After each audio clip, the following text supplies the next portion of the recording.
तो मूवी की शुरुआत होती है एक ऐसे आदमी को दिखाते हुए जिनका नाम है कैप्टन मैवरिक। ये एक एक्सपीरियंस पायलट हैं और इस फील्ड में ये 30 साल का अरसा गुजार चुके हैं। एयरफोर्स में सारे लोग इनको जानते हैं और इनकी तारीफ करते हैं, और ऐसा इसलिए है क्योंकि आज तक इनको जो भी मिशन असाइन हुआ है वो इन्होंने बड़ी बहादुरी से पूरा किया है। अब यहाँ पर हमें ये दिखाया जाता है कि मैवरिक को टॉप गन की तरफ भेजा जाता है ताकि वो एक बहुत बड़ा मिशन कंप्लीट कर सके। सबको इनसे बहुत उम्मीदें होती हैं। अब जैसे ही मैवरिक वहाँ पर पहुंचकर टॉप गन में एंटर होते हैं, वो देखते हैं कि वहाँ पर कुछ भी नहीं बदला। उनके पिक्चर्स वैसे ही वहाँ पर लगी हुई हैं और लोग आज भी उन्हें उसी तरह से जानते हैं। अब जो उनका यहाँ पर कोलीग हुआ करता था वो भी अब एक सुपीरियर पायलट है, तो ये देखकर खुश होते हैं। अब मैवरिक को अभी यहाँ पे खुद भी कुछ नहीं पता था कि ये टॉप मिशन क्या होने वाला है, तो अब वो यहाँ पर टॉप गन के इंचार्ज के पास जाते हैं ये पूछने के लिए कि मिशन कैसा है और मुझे इसमें क्या क्या कुछ करना होगा। तो अब इंचार्ज इन्हें आगे से ये डिटेल में बता देते हैं कि दुश्मन कितनी मैली आंख रखे हुए है और उनकी बेस कुछ ऐसे पहाड़ों में है जहाँ वो छुप कर रह रहे हैं और कोई उन तक नहीं पहुँच सकता सिवाय आर्मी के या कैप्टन मैवरिक के,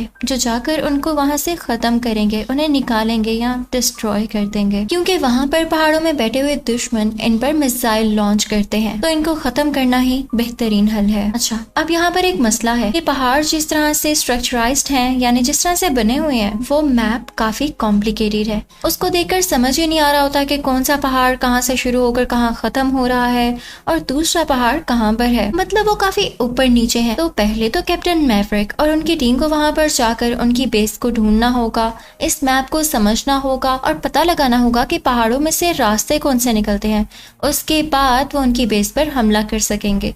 तो ये मिशन और ये काम काफी मुश्किल होने वाला था, तभी तो कैप्टन मैवरिक को चुना गया था। अब ताकि मैवरिक यहाँ पर कंफ्यूज ना हो तो उन्हें ये भी बताया जाता है कि टॉप गन में पहले और कितने पायलट्स आ चुके हैं। अब उनके इन्फॉर्मेशन के बारे में भी इस कैप्टन मैवरिक को बताया जाता है। अब यहाँ पर जब सारी टीम को दिखाया जा रहा होता है तो कैप्टन मैवरिक एक लड़के को पहचान लेता है। वो लड़का होता है मैवरिक के दोस्त का बेटा। मैवरिक के दोस्त की जान चली गई थी क्योंकि वो एक प्लेन को उड़ाते हुए अपने मुल्क की खातिर मारे गए थे। उसके बाद एक रूम में यानी कॉन्फ्रेंस रूम में सारे के सारे पायलट्स को बुलाया जाता है और वहाँ पर कैप्टन मैवरिक को भी बुलाया जाता है क्योंकि वो वहाँ पर नए होते हैं, तो वो सारे पायलट्स को इनका इंट्रोडक्शन देते हैं और उनसे ये भी कहते हैं कि मिलिए इनसे, ये आपके कमांडिंग ऑफिसर हैं, यानी आज से ये आपको जो भी कमांड करेंगे या आपसे कहेंगे आपको उसे पूरा करना होगा। अब यहाँ पर कैप्टन मैवरिक माइक के सामने आकर उन सब पायलट से जो अब उनके स्टूडेंट्स होने वाले हैं, उनसे ट्रेनिंग लेने वाले हैं, उन्हें बताने लगते हैं कि अब हमें काम किस तरह से करना है। लेकिन तभी कैप्टन मैवरिक की नजर पड़ती है उस बुक के ऊपर जो सारे कैप्टन्स ने और पायलट्स ने पकड़ी हुई है। उसमें सारे रूल्स थे, ट्रेनिंग थे कि किस तरह से काम करना है। लेकिन ये देखकर कैप्टन मैवरिक को गुस्सा आ जाता है और वो उनसे कहते हैं कि इस बुक को फेंक दो, और खुद भी वो उस बुक को फेंकते हुए कहते हैं कि आज से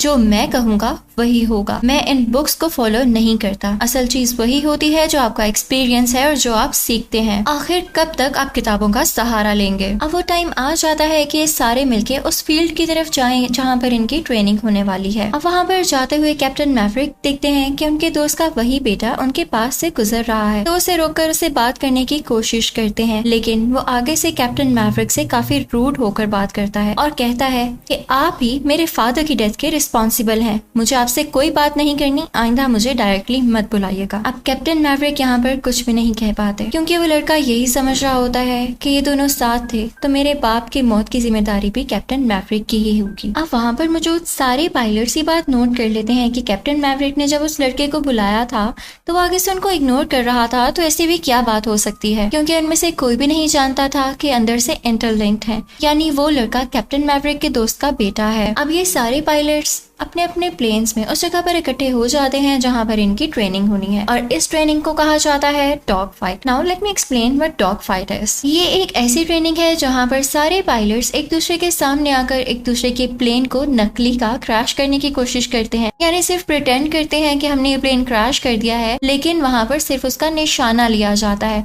कि इनका निशाना किस हद हद तक ठीक है, किस हद तक ये एक प्लेन को ओवरटेक कर सकते हैं, क्योंकि प्लेन के लॉन्च सिस्टम में अभी कोई मिसाइल या कोई ऐसी गोली इंस्टॉल नहीं की गई होती जिससे अगले का प्लेन क्रैश हो। तो ये इजीली यानी बेफिक्र होके एक दूसरे के साथ ये फाइट कर सकते हैं और ये इनकी अपनी ट्रेनिंग के लिए और एमिंग प्रैक्टिस के लिए होता है। अब यहाँ पर कैप्टन मैवरिक यानी इनके कमांडिंग ऑफिसर और बाकी सारे पायलट्स में ये डिसाइड होता है कि इनमें एक ऐसी फाइट होगी जहाँ पर सारे के सारे पायलट्स एक तरफ और कैप्टन मैवरिक अकेले एक तरफ। अब सारे पायलट्स मिलके कैप्टन मैवरिक पर अटैक करने की कोशिश करेंगे। अगर कैप्टन मैवरिक जीत गए तो बहुत अच्छी बात है, पर उसके बदले में उन बाकी सारे पायलट्स को 200 ईच पुशअप लगानी पड़ेगी, यानी हर बंदे को 200 बार पुशअप्स लगानी होंगी। और अगर बाकी पायलट्स जीत गए तो कमांडर को यानी कैप्टन मैवरिक को वो करना होगा जो सारे पायलट्स डिसाइड करेंगे। तो अब ये फाइट काफी ज्यादा एक्साइटिंग होने वाली थी। अब वो टाइम आ जाता है जब इनके दरमियान ये फाइट शुरू होती है। कैप्टन मैवरिक अपने प्लेन को घुमाते हुए बाकी सारे पायलट्स के प्लेन के सामने लेकर आते हैं और एक एक करके सब पर फेक अटैक करते हुए उनका प्लेन फेक क्रैश कर देते हैं। और उनकी तरफ से यानी किसी भी पायलट की तरफ से कैप्टन मैवरिक का प्लेन क्रैश ही नहीं हो पाता।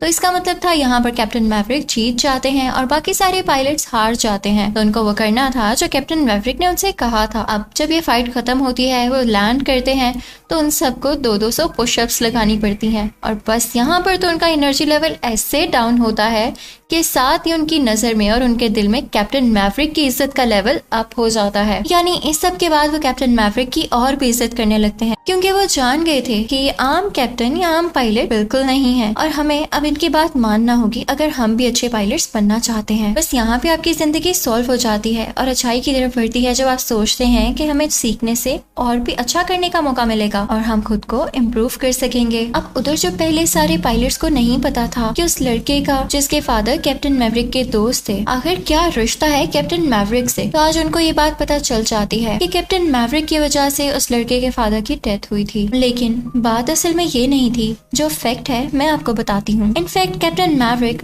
उस प्लेन में को पायलट थे अपने दोस्त के। जब वो प्लेन क्रैश हुआ, कैप्टन मैवरिक की तो जान बच गई, लेकिन उनके उस दोस्त की जान चली गई थी। इसीलिए उस दोस्त का बेटा ये समझने लग गया कि इन्होंने यानी कैप्टन मैवरिक ने अपनी जान तो बचा ली, लेकिन मेरे बाप ने अपनी जान कुर्बान कर दी और इन्होंने मेरे बाबा को बचाने की कोशिश भी नहीं की। पर अब इस बात को साइड पर रखते हैं। कैप्टन मैवरिक ये बाकी पायलट से कहते हैं क्योंकि अब वो वक्त आ चुका है कि वो लोग उस जगह जाएं, उन माउंटेन्स में जाएं जहाँ पर दुश्मन छुपा हुआ है। अब उनको समझाने लगते हैं कि कैसे वहाँ पर जाना है, रास्ते कैसे ढूंढने हैं और अटैक कैसे करना है। पर अभी वहाँ जाने के लिए इनकी ट्रेनिंग अभी इतनी स्ट्रांग नहीं है, तो इन्हें कुछ दिन और ट्रेनिंग करना होगी। तो इसके लिए ये लोग दोबारा से उस फील्ड में जाते हैं और उसी तरह से डॉग फाइटिंग करने लग जाते हैं। और फिर इनकी कॉन्स्टेंटली क्लासेस होती रहती हैं जिसमें कैप्टन मैवरिक इनको नए नए तरीकों से ट्रेन करते रहते हैं। अब एक दिन क्लास में बैठे हुए काफी बुरी चीज होती है, क्योंकि अब बाकी सारे पायलट्स को यानी क्लासमेट्स को पता चल चुका था कि वो लड़का यानी कैप्टन मैवरिक के दोस्त का बेटा क्या सोचता है और क्या कहता है। तो वो सारे उसको तंग करने लग जाते हैं कि हाँ तुम्हारे बाप की तो डेथ कैप्टन मैवरिक की वजह से हुई है,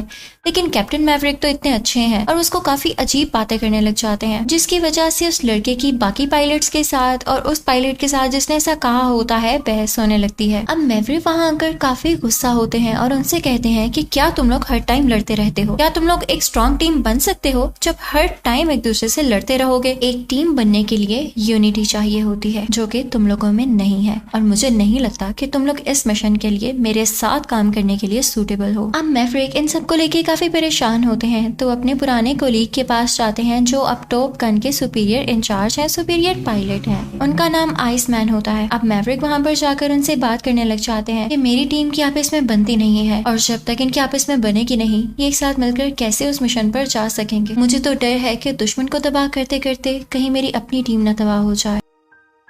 अब यहाँ पर आइसमैन बीमार होने के बावजूद उससे कहते हैं कि नहीं, तुम उनको अपने साथ लेकर चलो, तुम में टीम को लीड करने की एबिलिटीज हैं, तो तुम उनमें टीम वर्क क्रिएट करो। अब यहाँ पर वो एक दूसरे से गले मिलते हैं और कैप्टन मैवरिक वहाँ से आ जाते हैं। अब वहाँ पर आकर वो सोचते हैं कि क्यों ना कोई ऐसी एक्टिविटी रखी जाए जिसकी वजह से मेरी टीम में अपना टीम वर्क शामिल हो जाए, यानी वो एक दूसरे का साथ देने लगे, एक दूसरे का ख्याल करने लगे। अब आते ही वो एक वॉलीबॉल मैच रखते हैं, जिसकी वजह से सारे के सारे पायलट्स आपस में खेलते हैं और उन्हें फील ही नहीं होता कि कोई प्रोफेशनल ट्रेनिंग है, बल्कि वो इसको एंजॉय कर रहे होते हैं। और इस मैच का फायदा ये होता है कि उनकी बॉन्डिंग काफी अच्छी हो जाती है। फिर हम देखते हैं कि कुछ दिन बाद खबर आती है कि आइसमैन की यानी कैप्टन मैवरिक के साथी की डेथ हो चुकी है। कैप्टन मैवरिक बहुत ज्यादा इमोशनल हो जाते हैं और उनके फ्यूनरल में सैल्यूट करते हैं, यानी जो उनके फ्यूनरल के सारे रिचुअल्स होते हैं वो खुद परफॉर्म करते हैं। और ऐसा करते हुए उनकी आंखों में आंसू थे, क्योंकि उन्हें अपने दोस्त के जाने का बहुत गम था। अब इसके बाद सारे के सारे पायलट्स और कैप्टन मैवरिक के स्टूडेंट एक जगह जमा होते हैं और इनकी फाइनल ट्रेनिंग होती है। यानी कैप्टन मैवरिक इन्हें समझाने लगते हैं कि अब हम मिशन पर जाने लगे हैं, हम में टीम वर्क होना चाहिए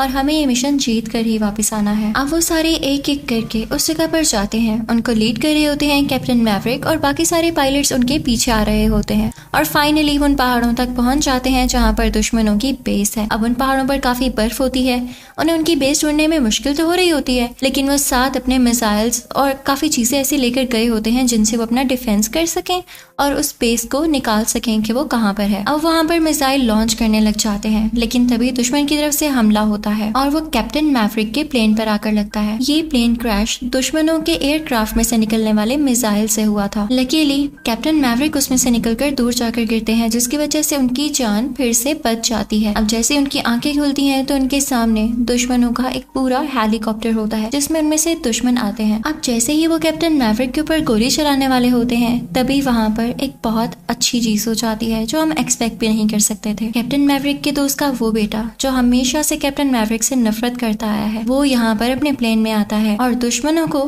फायर करते हुए तबाह कर देता है और साथ ही साथ उस एयरक्राफ्ट को भी तबाह कर देते हैं। उसमें से काफी ऊंची ऊंची आग निकलने लग जाती है। अब इसके बाद कैप्टन मैवरिक के दोस्त का वही बेटा यानी यही पायलट जिसने कैप्टन मैवरिक की यहाँ पे अब जान बचाई है, ये अपना प्लेन थोड़ा ऊपर लेकर जाते हैं ताकि दुश्मन पर दोबारा से हमला कर सके। अब तभी दुश्मन का प्लेन आकर उसी लड़के के प्लेन को क्रैश करने वाला होता है, पर उससे पहले ही वो पायलट पैराशूट को यूज करते हुए अपने प्लेन से बाहर आ जाता है। कैप्टन मैवरिक फौरन से भागकर जाते हैं और उस पायलट को देखते हैं कि क्या वो ठीक है, और लकीली वो यहाँ पर ठीक होता है। अब उससे कहते हैं कि आओ साथ मिलकर चलते हैं। अब यहाँ दोनों की थोड़ी अंडरस्टैंडिंग होने लगी है और टीम वर्क भी आने लगा है। वो दोनों साथ मिलकर जाते हैं अपनी एक एयर बेस में, जहाँ पर से वो एक और प्लेन लेते हैं और अब दोनों उसमें एक साथ बैठ जाते हैं। अब यहाँ पर कैप्टन मैवरिक मेन पायलट हैं और उनका को पायलट वही पायलट है यानी उनके दोस्त का बेटा। और यहाँ पर हमें उस सीन के भी फ्लैशबैक्स आते हैं जब कैप्टन मैवरिक अपने दोस्त यानी अपने को पायलट के साथ बैठे हुए थे और आज उनके बेटे के साथ बैठे हुए हैं। अब इनकी टीम वर्क का अच्छा करना ये होता है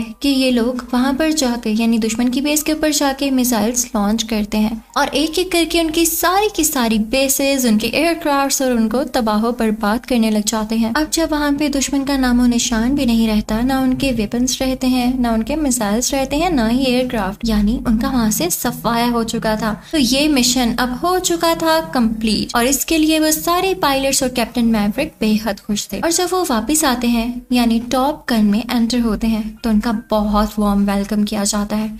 उनकी सारी बहुत तारीफें करते हैं और क्लैप करने लग जाते हैं क्योंकि उन्होंने इतना बड़ा मिशन काफी ईमानदारी के साथ और टीम वर्क के साथ जीत लिया था। सब पायलट्स को हम आपस में गले मिलता हुआ देखकर इस बात का अंदाजा लगा सकते हैं कि कैप्टन मैवरिक ने उन्हें किस तरह से अच्छी तरह ट्रेन किया, उनको बहुत अच्छे तरीके से लीड किया और कैसे उनमें प्यार बढ़ाया। और यही वजह थी, यूनिटी ही थी जिसने उनको जिता दिया। और इसी तरह से सारे पायलट्स की स्माइल के साथ और सारे लोगों की खुशी के साथ ये मूवी यहीं पर एंड हो जाती है। Thanks for watching.